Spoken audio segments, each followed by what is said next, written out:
Yo, what is going on, you guys? So today I'm bringing guys a brand new sports cards video. In today's video, I'm going to be breaking down the soccer market and this massive opportunity I see for the next 2 years in this market. And I'm going to be breaking down a couple main reasons, not just the World Cup, but a couple big reasons why I believe the soccer market is about to explode. So without further ado, let's hop right into the video.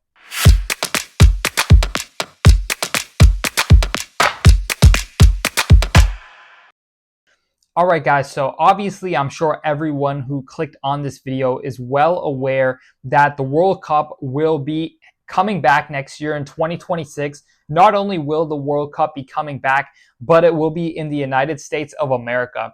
If you guys are unaware, of course, the US is the biggest market for sports cards by far. The sports card market in the US has been what's driven sports card prices globally. Even for soccer, a lot of it's been predicated on the demand for soccer in the US growing. That has been the biggest thing that the soccer card market has been relying on since, its days, at least since this last generation of sports cards has come in since 2020 when a lot of people got back into the hobby. It's been a lot of US based investors buying up soccer cards in preparation for different events. A lot of people have been speculating about, of course, the World Cup. A lot of cards already since 2023, have gone up quite a lot for soccer. We see a card like this, like a Ronaldo 2006 World Cup sticker. This card in a PSA 10, crashed to as low as around under $400 at one point in 2023. And now there's been more speculation rising for the World Cup. And this card is back to around $1,000. So we're starting to already see great growth. The couple things that I don't believe are much priced in yet is that the sports card market, if you guys are unaware, there's more and more international buyers and more international shows every single year, especially in Europe and Asia. Of course, we saw there's new sports card shows coming up in Berlin. London has got a show more recently. You got a lot of cards, the Dublin card show. You got a lot of card shows that are coming out to Europe, and you got a booming, sports card economy that's growing in Europe. And these shows are particularly predicated on the soccer card market.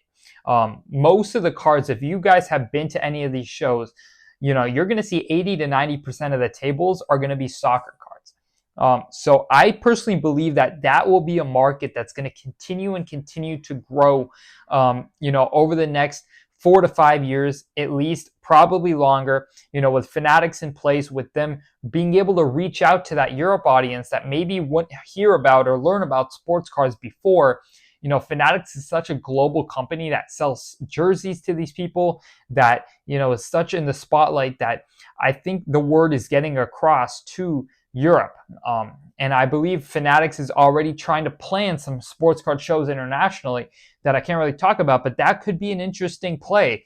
If they do host a bigger show internationally in Europe, you could see a lot more people getting into sports cards in Europe. And, 2 of every 3 people who get into sports cards in Europe are going to be primarily focused on spending that on, their favorite soccer players.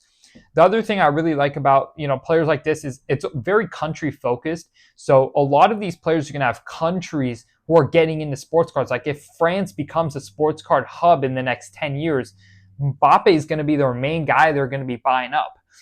So there's just so much demand that could come in, let alone you guys already know that soccer is the most popular sport in the world.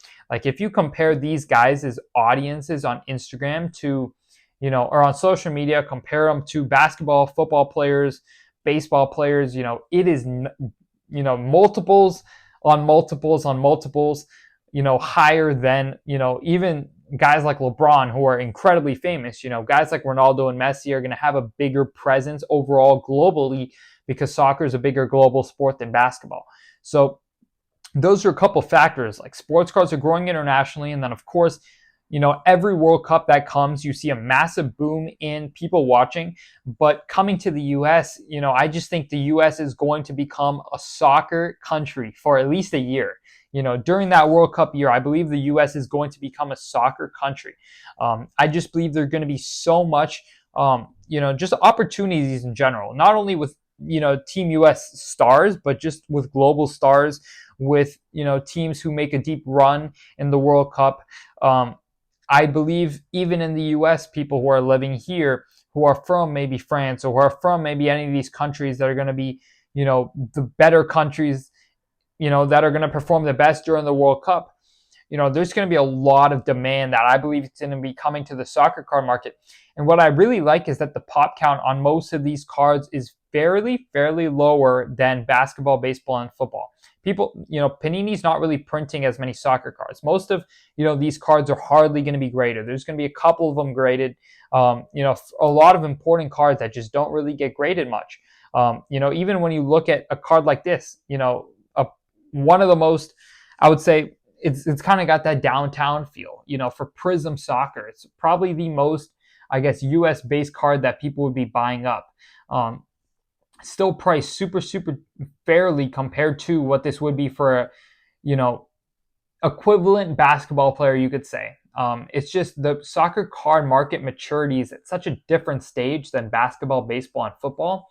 And I think there's just so much more room to grow when it comes to that. I believe it's also going to bring a lot of demand to the all-time greats, guys like Pele, that for when you compare it to MJ's prices, when you compare it to Babe Ruth, Mickey Mantle, you can still see that these cards are ultra low pop and they're still pretty fairly, priced compared to the all-time greats for basketball and baseball and football. So I see a ton of growth in the ultra rare, low pop, all-time greats of soccer. That market just has not been tapped into yet. And I think in the next 10 years, that market's going to absolutely boom. I think it's just a matter of time, before sports cards continue to blow up in Europe and Asia and Fanatics continues to do its thing. We've already seen great signs, so many new shows come into Europe.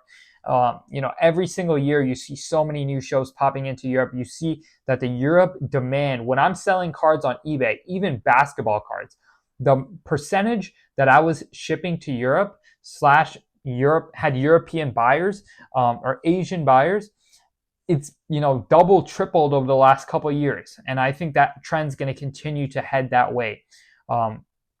So I hope you guys did enjoy this video. Let me know what players you guys are buying up for the World Cup, and what your guys' strategy is heading into the World Cup. When are you guys selling? When are you guys buying? I could make more in-depth videos about that, but we do have our membership program, like I mentioned, that will cover all of that stuff. So link is down below if you would like to join that. But I hope you guys did enjoy this video, and I want to thank you guys so much for all the support recently. We are on our road to 60,000 subscribers, and all your guys' support means a ton to us. So other than that, I hope you all enjoyed, and I'm out.